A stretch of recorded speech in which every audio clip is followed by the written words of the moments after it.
చెప్పవలసింది ఏంటంటే ఎప్పుడు కూడా మనం యాక్టివ్గా ఉండడం అలవర్చుకోవాలి. Age is just a number, ఇది అందరూ గుర్తుంచుకోవాలి.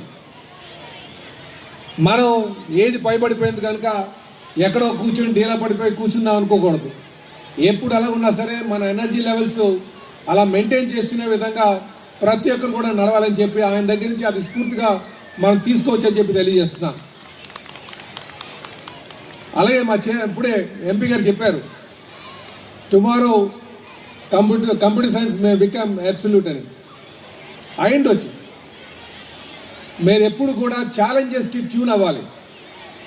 ఛాలెంజెస్ కానీ ట్యూన్ కాకపోతే డెఫినెట్గా వి బికమ్ అవుట్డేటెడ్.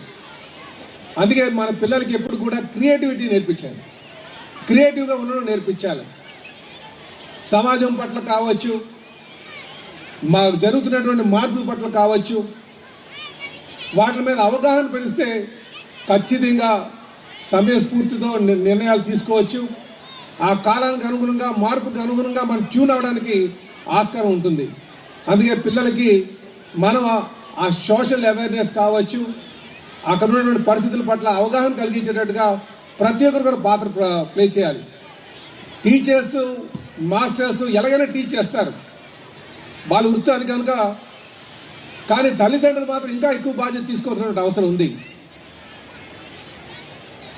అందుకే పిల్లల పట్ల, భవిష్యత్ తరాల పట్ల తల్లిదండ్రులతో పాటు, పాఠాలు చెప్పేటువంటి గురువులతో పాటు, పాలన చేస్తున్నటువంటి నాయకులతో పాటు, సమాజంలో బాధ్యతగా ఉన్నటువంటి ప్రతి ఒక్కరు కూడా పిల్లల పట్ల, భవిష్యత్ తరం పట్ల చాలా జాగ్రత్తగా గైడ్ చేస్తేనే మనం అనుకున్నటువంటి లక్ష్యాలు చేరుతాం. ఇది అందరూ కూడా గమనించాలి. కేవలం ఏదో కొంతమంది ఉంటే సరిపోతుంది అనుకోవద్దు. ఈ సమాజంలో ఉన్నటువంటి ప్రతి ఒక్కరి పట్ల, పిల్లల పట్ల, మన భవిష్యత్ తరాల పట్ల బాధ్యతగా ఉండాల్సినటువంటి అవసరం ఉంది. ఇది గుర్తించాలి. ఎందుకు ఈ మాట చెప్తానంటే, ఇందాక ఎంపీ గారు చెప్పినట్టుగా రేపు కంప్యూటర్ సైన్సే అబ్సల్యూట్ అయిపోయింది అనుకుందాం. కానీ దానికి తగ్గట్టుగా నిర్ణయాలు ముందుగానే చూసుకొని ఆ ఆలోచన చేయాల్సినటువంటి నాయకత్వం కావాల్సింది.